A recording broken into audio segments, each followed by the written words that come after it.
Hi friends, new dreams കിച്ചൻ്റെ പുതിയ വീഡിയോയിലേക്ക് എല്ലാവർക്കും സ്വാഗതം. ഇന്ന് നമ്മളിവിടെ തയ്യാറാക്കാൻ പോകുന്നത് പൈനാപ്പിൾ പുളിശ്ശേരിയാണ്. പുളിശ്ശേരി ഇല്ലാതെ നമുക്കൊക്കെ എന്ത് വേണം അല്ലേ? അതുപോലെ എൻ്റെ ചാനൽ ഇതുവരെ സബ്സ്ക്രൈബ് ചെയ്തിട്ടില്ലാത്തവർ സബ്സ്ക്രൈബ് ചെയ്യുക, തൊട്ടടുത്ത് കാണുന്ന ബെല്ലൈക്കൺ കൂടി അമർത്തുക. എങ്കിലേ എൻ്റെ പുതിയ വീഡിയോസിൻ്റെ നോട്ടിഫിക്കേഷൻസ് നിങ്ങൾക്ക് ലഭിക്കുകയുള്ളൂ. ഇനി നമുക്ക് വീഡിയോയിലേക്ക് കിടക്കാം. അതിനായി നമ്മളിവിടെ ഒരു പൈനാപ്പിൾ എടുത്തിട്ടുണ്ട്. അത് നമുക്കൊന്ന് കട്ട് ചെയ്തെടുക്കാം.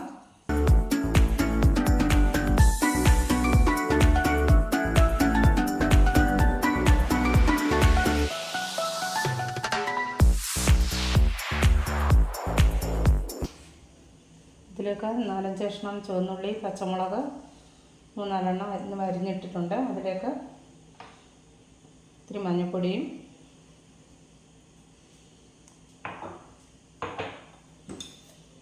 പൊടിയും ചേർത്ത് നമുക്ക് വേവിക്കാൻ വെക്കാം.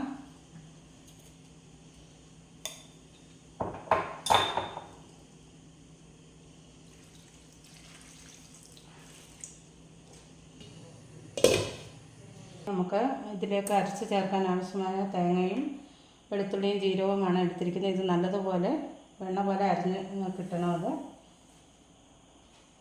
ഇനി നമുക്കതൊന്ന് അരച്ചെടുക്കാം. നമ്മുടെ പൈനാപ്പിൾ നല്ലതുപോലെ വെന്ത് കിട്ടിയിട്ടുണ്ട്. ഏകദേശം ഒന്ന് ഉടച്ചിട്ട് നമുക്കിനി ഇതിലേക്ക് അരച്ചരപ്പ് ചേർക്കാം.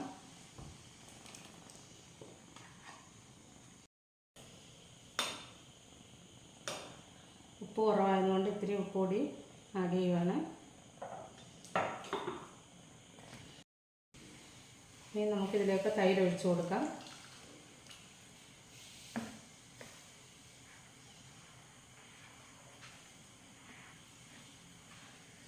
നമുക്കിനിയും കടുക് വറുക്കാം. ചുവന്നുള്ളി, ഇഞ്ചി, കറിവേപ്പില, ചുവന്ന മുളക് എന്നിവ ഇടുക.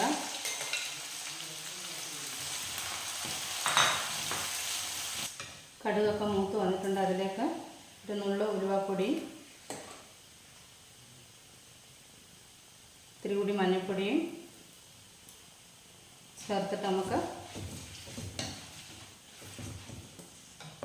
ഇതിലേക്ക് നമ്മൾ റെഡിയാക്കി വെക്കാം. തൈര് ഒഴിച്ച് കൊടുക്കാം. അങ്ങനെ നമ്മുടെ പൈനാപ്പിൾ പുളിശ്ശേരി റെഡിയായി കഴിഞ്ഞു. ഇനിയും അടുത്ത വീഡിയോയിൽ കാണുന്നത് വരെ ബൈ.